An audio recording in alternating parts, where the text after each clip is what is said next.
नमस्कार। प्रस्तुत है मुंशी प्रेमचंद जी की कहानी लांछन। मुंशी श्याम किशोर के द्वार पर मुन्नू मेहतर ने झाड़ू लगाई, गुसलखाना धो धोकर साफ किया और तब द्वार पर आकर गृहिणी से बोला, माँ जी देख लीजिए, सब साफ कर दिया, आज कुछ खाने को मिल जाए सरकार। देवी रानी ने द्वार पर आकर कहा, अभी तो तुम्हें महीना पाए 10 दिन भी नहीं हुए, फिर इतनी जल्दी मांगने लगे। मुन्नू, क्या करूं माँ जी, खर्च नहीं चलता, अकेला आदमी, घर देखूं कि काम करूं। देवी, तो ब्याह क्यों नहीं कर लेते। मुन्नू, रुपए मांगते हैं सरकार, यहाँ खाने से ही नहीं बचता, थैली कहाँ से लाऊं। देवी, अभी तो तुम जवान हो, कब तक अकेले बैठे रहोगे। मुन्नू, हुजूर की इतनी निगाह है तो कहीं न कहीं ठीक ही हो जाएगी, सरकार कुछ मदद करेंगी ना। देवी, हाँ हाँ, तुम ठीक ठाक करो, मुझसे जो हो सकेगा मैं दे दूंगी। मुन्नू, सरकार का मिजाज बड़ा अच्छा है, हुजूर इतना ख्याल करती हैं, दूसरों के घरों में तो मालिकिन बात भी नहीं पूछती। सरकार को अल्लाह ने जैसी शकल सूरत दी है वैसा दिल भी दिया है, अल्लाह जानता है हुजूर को देखकर भूख प्यास जाती रहती है। बड़े बड़े घर की औरतें देखी हैं, मुदा आपके तलुओं की बराबरी भी नहीं कर सकती। देवी, चल झूठे, मैं ऐसी कौन खूबसूरत हूँ। मुन्नू, अब सरकार से क्या कहूँ, बड़ी बड़ी खतरानियों को देखता हूँ, मगर गोरेपन के सिवा और कोई बात नहीं, उनमें यह नमक कहाँ सरकार। देवी, 1 रुपए में तुम्हारा काम चल जाएगा। मुन्नू, भला सरकार 2 रुपए तो दे दें। देवी, अच्छा यह लो और जाओ। मुन्नू, जाता हूँ सरकार, आप नाराज न हो, एक बात पूछूं। देवी, क्या पूछते हो पूछो, मगर जल्दी मुझे चूल्हा जलाना है। मुन्नू, तो सरकार जाएं, कभी पूछ लूँगा। देवी, नहीं नहीं, कहो क्या बात है, अभी कुछ ऐसी जल्दी नहीं है। मुन्नू, दाल मंडी में सरकार के कोई रहते हैं क्या। देवी, नहीं, यहाँ तो कोई नातेदार नहीं। मुन्नू, तो कोई दोस्त होंगे, सरकार को अक्सर एक कोठे पर से उतरते देखता हूँ। देवी, दाल मंडी में तो रंडियों का मोहल्ला है। मुन्नू, हाँ सरकार, रंडियाँ बहुत हैं यहाँ, लेकिन सरकार तो सीधे साधे आदमी मालूम होते हैं, यहाँ रात को देर से तो नहीं आते। देवी, नहीं, शाम से पहले ही आ जाते हैं और फिर कहीं नहीं जाते, हाँ कभी कभी लाइब्रेरी अलबत्ता चले जाते हैं। मुन्नू, बस बस यही बात है हुजूर, मौका मिले तो इशारे से समझा दीजिएगा सरकार कि रात को इधर उधर न जाएं, आदमी का दिल कितना ही साफ हो लेकिन देखने वाले को तो शक करने लगते हैं। इतने में ही बाबू श्याम किशोर आ गए। मुन्नू ने उन्हें सलाम किया, बाल्टी उठाई और चलता हुआ। श्याम किशोर ने पूछा, मुन्नू क्या कह रहा था। देवी, कुछ नहीं, अपने दुखड़े को रो रहा था, खाने को मांगता था, 2 रुपए दे दिए हैं, बातचीत बड़े ढंग से करता है। श्याम, तुम्हें तो बात करने का मरज है, और कोई नहीं तो मेहतर ही सही, इस भुतने से न जाने तुम कैसे बात करती हो। देवी, मुझे उसकी सूरत से लेकर क्या करना है, गरीब आदमी है, अपना दुख सुनाने लगता है तो कैसे न सुनूं। बाबू साहब ने बेले का गजरा रूमाल से निकाल देवी के गले में डाल दिया, किंतु देवी के मुख पर प्रसन्नता का कोई चिन्ह दिखाई न दिया। तिरछी निगाहें देखकर बोली, आप आजकल दाल मंडी की सैर बहुत किया करते हैं। श्याम, कौन मैं। देवी, जी हाँ तुम, मुझसे तो लाइब्रेरी का बहाना करके जाते हो और वहाँ जलसे होते हैं। श्याम, बिल्कुल झूठ, 16 आने झूठ, तुमसे कौन कहता था, यही मन्नू। देवी, मुन्नू ने मुझसे कुछ नहीं कहा, पर मुझे तुम्हारी टोह मिलती रहती है। श्याम, तुम मेरी टोह मत लिया करो, शक करने से आदमी शक्की हो जाता है और तब बड़े बड़े अनर्थ हो जाते हैं। भला मैं दाल मंडी क्यों जाने लगा, तुमसे बढ़कर दाल मंडी में और कौन है। मैं तो तुम्हारी इन मदभरी आँखों का आशिक हूँ, अगर अप्सरा भी सामने आ जाए तो भी आँख उठाकर न देखूँ, आज शारदा कहाँ है? देवी, नीचे खेलने चली गई है। श्याम, नीचे मत जाने दिया करो, इक्के मोटरें बग्घियाँ दौड़ती रहती हैं, न जाने कब क्या हो जाए। आज ही अर्दली बाजार में एक वारदात हो गई, 3 लड़के एक साथ दब गए। देवी, 3 लड़के?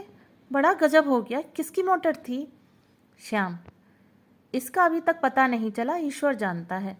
तुम्हें यह गजरा बहुत खिल रहा है। देवी मुस्कराकर, चलो बातें न बनाओ। तीसरे दिन मुन्नू ने देवी से कहा, सरकार, एक जगह सगाई ठीक हो रही है, देखिए कॉल फिर न जाइएगा, मुझे आपका बड़ा भरोसा है।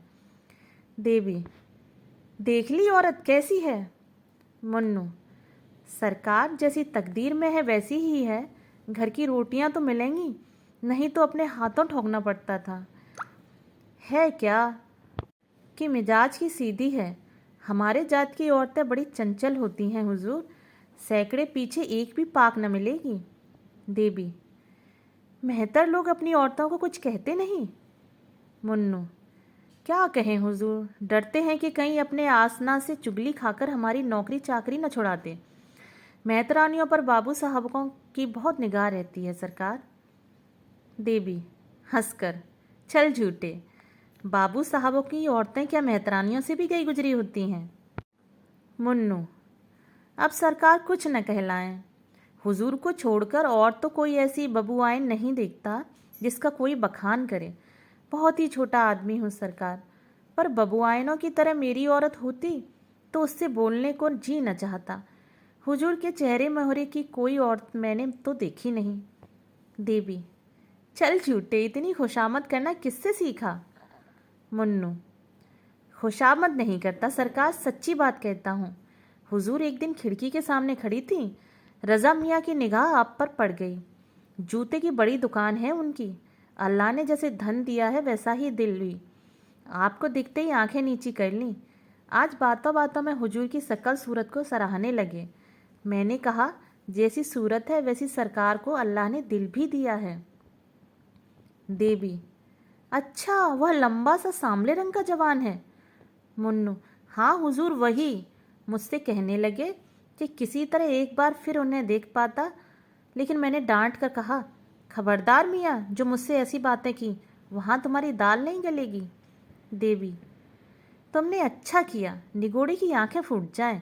जब इधर से जाता है खिड़की की ओर उसकी निगाह रहती है, कह देना इधर भूल कर भी न ताके। मुन्नू, कह दिया हुजूर, हुक्म हो तो चलूं? और तो कुछ साफ नहीं करना है, सरकार के आने की बेला हो गई है, मुझे देखेंगे तो कहेंगे कि यह क्या बातें कर रहा है। देवी, ये रोटियां लेते जाओ, आज चूल्हे से बच जाओगे। मुन्नू, अल्लाह हुजूर को सलामत रखे, मेरा तो यही जी चाहता है कि इसी दरवाजे पर पड़ा रहूं और एक टुकड़ा खा लिया करूं। सच कहता हूँ, हुजूर को देखकर भूख प्यास जाती रहती है। मुन्नू जा ही रहा था कि बाबू श्याम किशोर ऊपर आ पहुँचे। मुन्नू की पिछली बात उनके कान में पड़ गई थी। मुन्नू ज्यों ही नीचे गया, बाबू साहब देवी से बोले, मैंने तुमसे कह दिया था कि मुन्नू को मुंह न लगाओ, पर तुमने मेरी बात न मानी। छोटे आदमी एक घर की बात दूसरे घर पहुंचा देते हैं, इन्हें कभी मुंह नहीं लगाना चाहिए। भूख प्यास बंद होने की क्या बात थी? देवी, क्या जाने भूख प्यास कैसी, ऐसी ऐसी तो कोई खास बात न थी। श्याम, थी क्यों नहीं, मैंने साफ सुना। देवी, मुझे तो ख्याल नहीं आता, होगी कोई बात, मैं कौन उसकी सब बातें बैठी सुना करती हूँ। श्याम, तो क्या यह दीवारों से बात करता है? देखो, नीचे एक आदमी से खिड़की की तरफ ताकता चला जाता है। इसी मोहल्ले का मुसलमान का लौंडा है, जूते की दुकान करता है। तुम क्यों इस खिड़की पर खड़ी हो जाती हो? देवी, चिक तो पड़ी हुई है। श्याम, चिक के पास खड़े होने से बाहर का आदमी तुम्हें साफ दिख सकता है। देवी, यह मुझे कैसे मालूम था, अब कभी खिड़की खोलूंगी ही नहीं। श्याम, हाँ, फायदा क्या, मुन्नू को अंदर मत आने दिया करो। देवी, गुसलखाना कौन साफ करेगा? श्याम, खैर आए, मगर उससे बात न करनी चाहिए।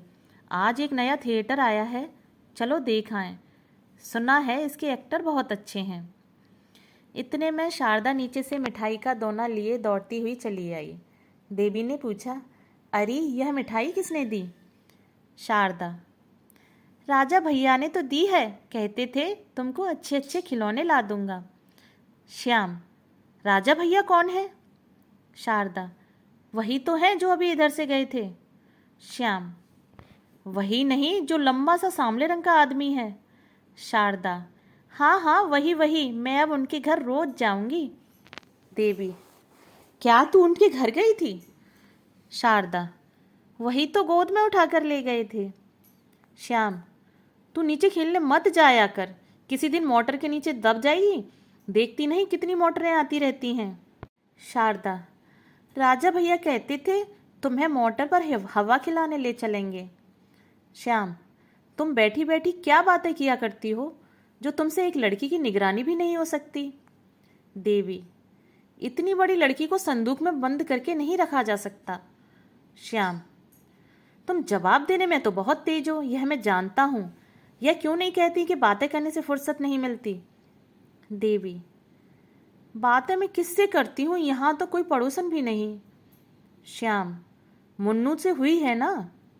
देवी होठ दबाकर, मुन्नू क्या मेरा कोई सगा है जिससे बैठी बातें किया करती हूँ? गरीब आदमी है, अपना दुख रोता है तो क्या कह दूँ, मुझसे तो दुत्कार नहीं बनता। श्याम, खैर खाना बना लो, 9 बज गए, तमाशा शुरू हो जाएगा, 7 बज गए हैं। देवी, तुम जाओ देखाओ, मैं न जाऊंगी। श्याम, तुम ही तो महीनों से तमाशे की रट लगाई हुई थी, अब क्या हो गया? क्या तुमने कसम खा ली है कि यह जो बात कहें वह कभी न मानूंगी? देवी, जाने क्यों तुम्हारा ऐसा ख्याल है, मैं तो तुम्हारी इच्छा पाकर ही कोई काम करती हूँ। मेरे जाने से कुछ और पैसे खर्च हो जाएंगे और रुपए कम पड़ जाएंगे तो तुम मेरी जान खाने लगोगे, यही सोचकर मैंने कहा था। अब तुम कहते हो तो चली चलूँगी, तमाशा देखना किसे बुरा लगता है। 9 बजे श्याम किशोर एक तांगे पर बैठकर देवी और शारदा के साथ थिएटर देखने चले। सड़क पर थोड़ी ही दूर गए थे कि पीछे से एक और तांगा आ पहुंचा। इस पर रजा बैठा हुआ था और उसके बगल में बैठा था मुन्नू मेहतर, जो बाबू साहब के घर में सफाई करता था। देवी ने उन दोनों को देखते ही सिर झुका लिया।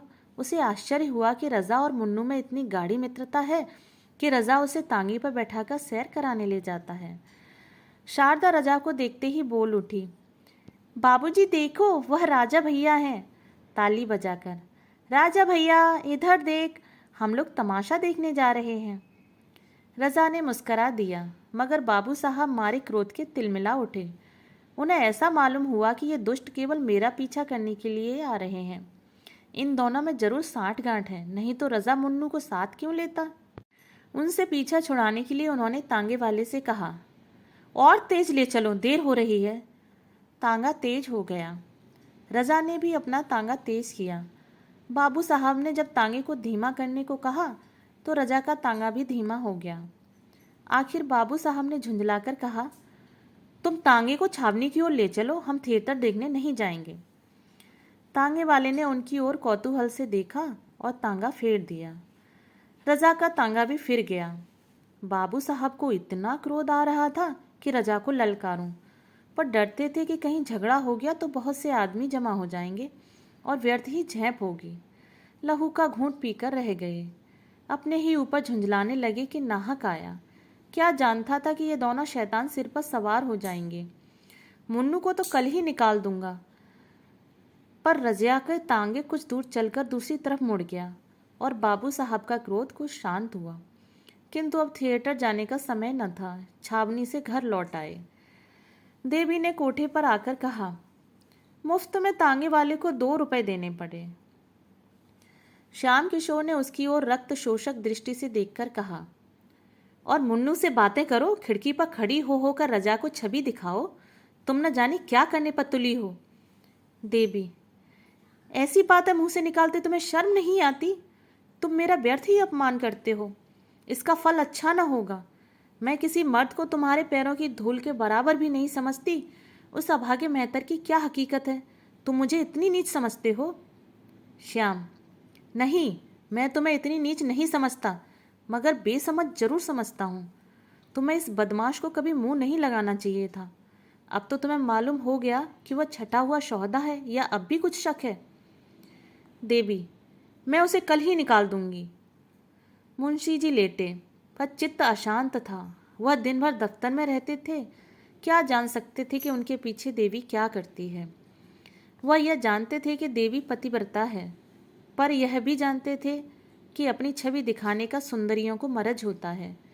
देवी जरूर बन ठन कर खिड़की पर खड़ी होती है और मोहल्ले के सौदे उसको देख देख कर मन में न जाने क्या क्या कल्पना करते होंगे।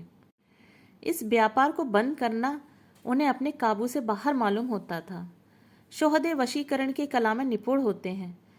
ईश्वर न करे इन बदमाशों की निगाह किसी भले घर की बहू बेटी पर पड़े। इनसे पिंड कैसे छुड़ाऊं? बहुत सोचने के बाद अंत में उन्होंने वह मकान छोड़ देने का निश्चय किया। इसके सिवा उन्हें दूसरा कोई उपाय न सूझा। देवी से बोले, कहो तो यह घर छोड़ दूं। इन शोहदों के बीच में रहने से आबरू बिगड़ने का भय है।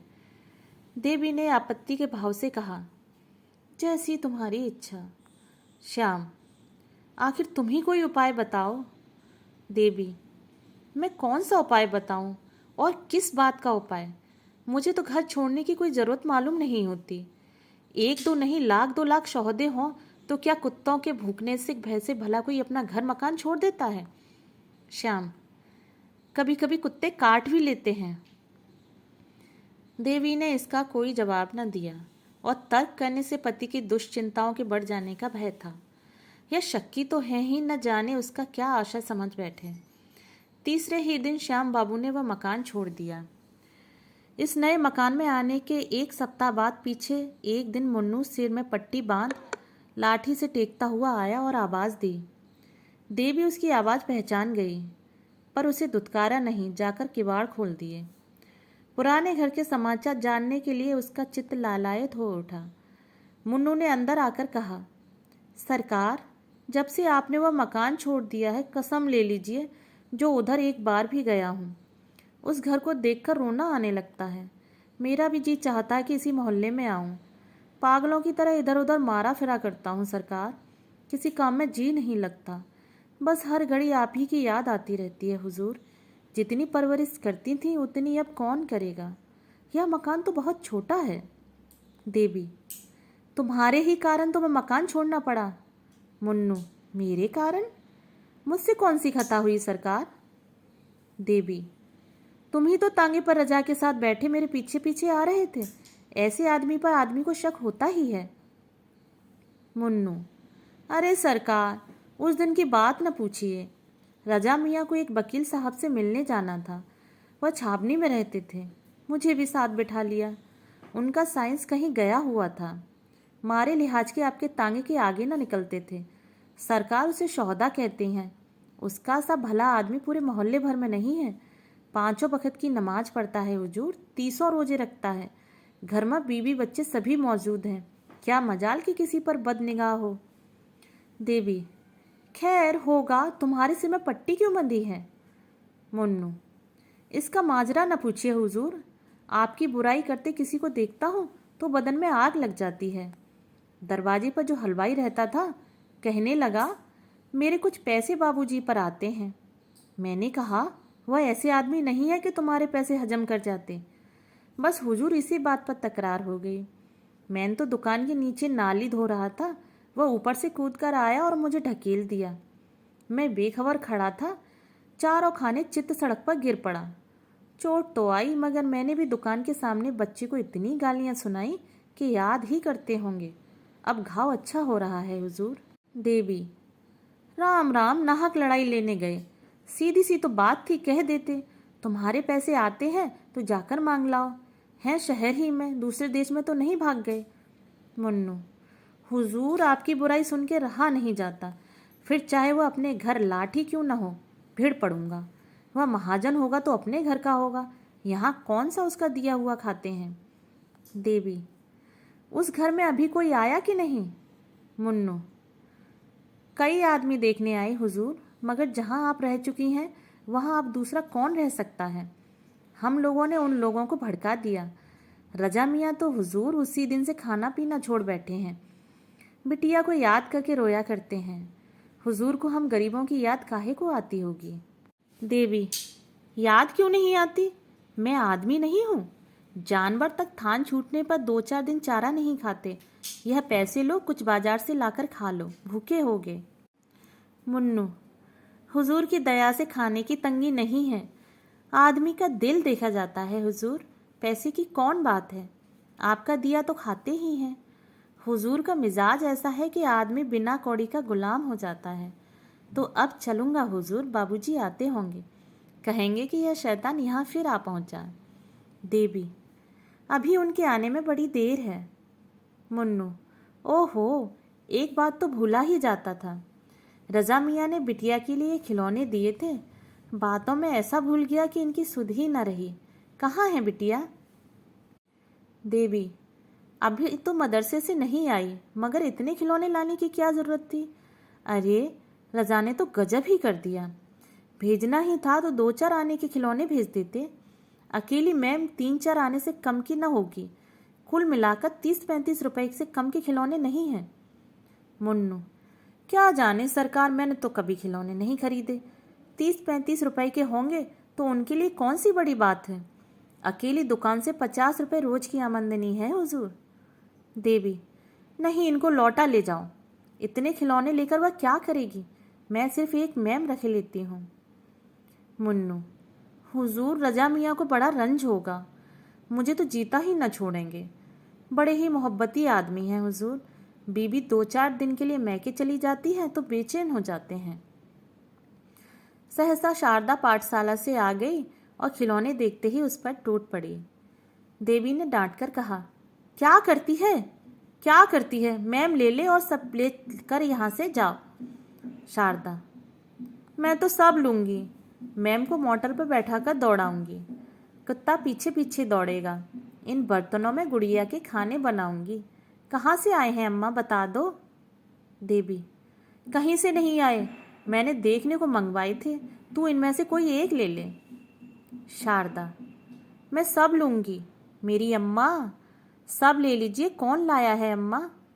देवी, मुन्नू, तुम खिलौने लेकर जाओ, सिर्फ एक मैम रहने दो। शारदा, कहाँ से लाए हो मुन्नू, बता दो। मुन्नू, तुम्हारे राजा भैया ने तुम्हारे लिए भेजे हैं।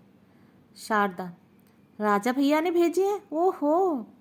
नाच कर, राजा भैया बड़े अच्छे हैं, कल अपनी सहेलियों को दिखाऊंगी, किसी के पास ऐसे खिलौने नहीं निकलेंगे। देवी, अच्छा मुन्नू, तुम अब जाओ, रजा मियाँ से कह देना फिर यहाँ खिलौने न भेजें। मुन्नू चला गया तो देवी ने शारदा से कहा, ला बेटी, तेरे खिलौने रख दूँ। बाबूजी देखेंगे तो बिगड़ेंगे और कहेंगे कि रजा मियाँ के खिलौने क्यों लिए, तोड़ तोड़ कर फेंक देंगे।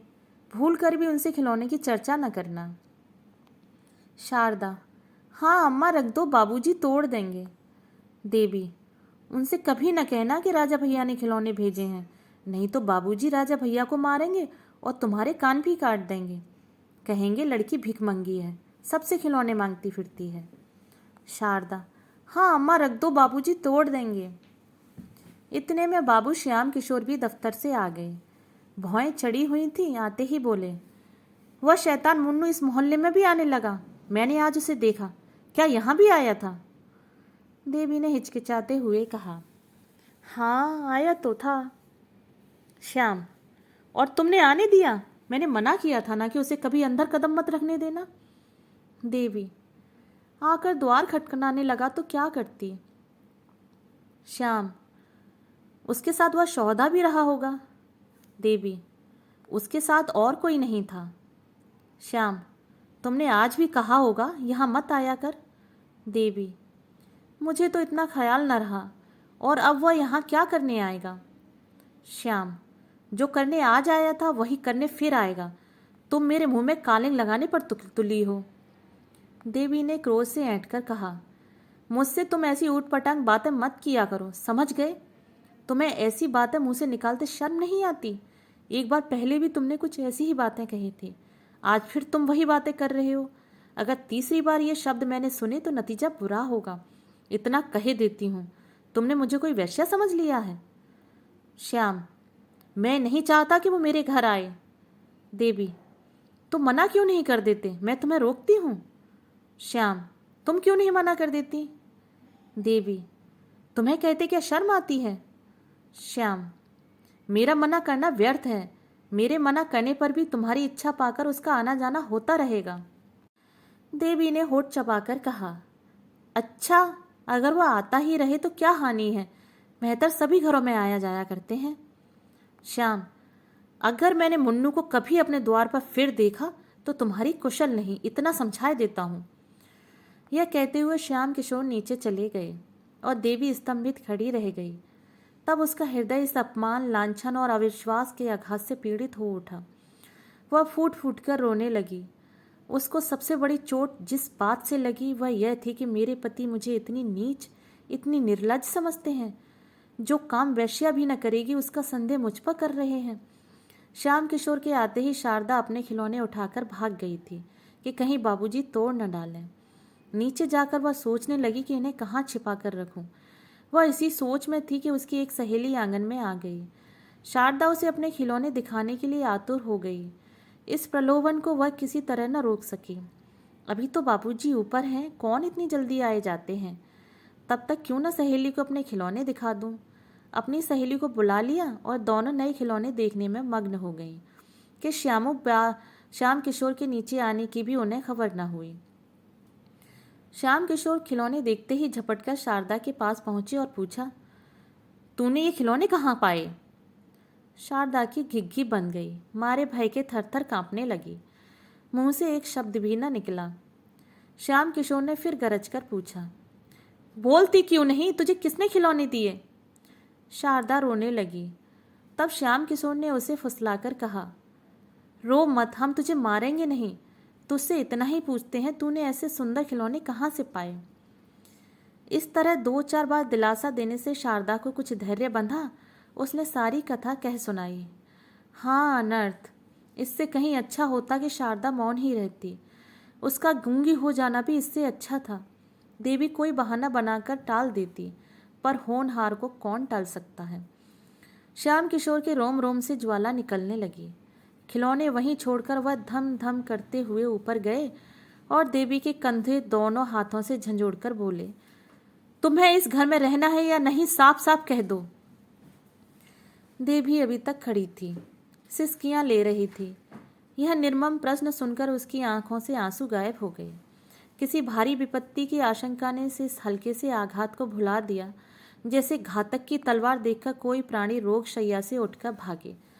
श्याम किशोर की ओर भयतातुर नेत्रों से देखा, पर मुंह से कुछ न बोली।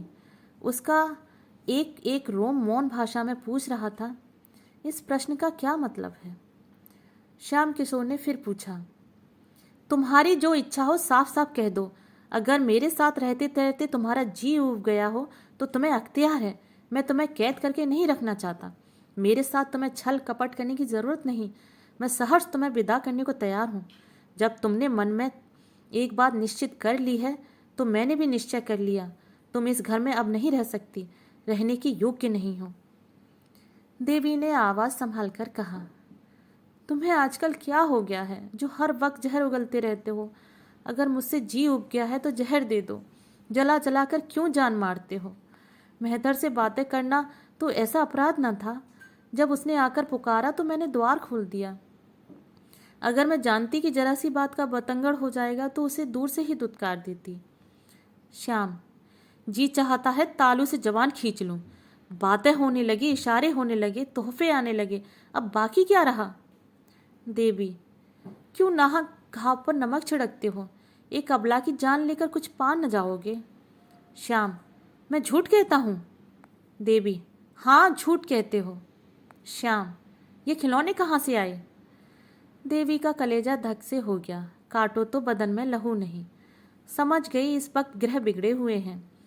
सर्वनाश के सभी संयोग मिलते जाते हैं। ये निगोड़े खिलौने न जाने किस बुरी सायत में आए। मैंने लिए ही क्यों? उसी वक्त लौटा क्यों नहीं दिए? बात बनाकर बोली, आग लगे वही खिलौने तोहफे हो गए। बच्चों को कोई कैसे रोके? किसी की मानते हैं? कहती रही मत ले, मगर ना मानी तो मैं क्या करती? हाँ, यह जानती थी कि इन खिलौनों पर मेरी जान मारी जाएगी तो जबरदस्ती छीन कर फेंक देती। श्याम, इनके साथ और कौन कौन सी चीज़ें आई हैं? भला चाहती हो तो अभी लाओ। देवी, जो कुछ आया होगा इसी घर ही में तो होगा, देख क्यों नहीं लेते? इतना बड़ा घर भी नहीं है कि 4 दिन देखते लग जाएं। श्याम, मुझे इतनी फुर्सत नहीं है। खैरियत इसी में है कि जो चीज़ें आई हों लाकर मेरे सामने रख दो।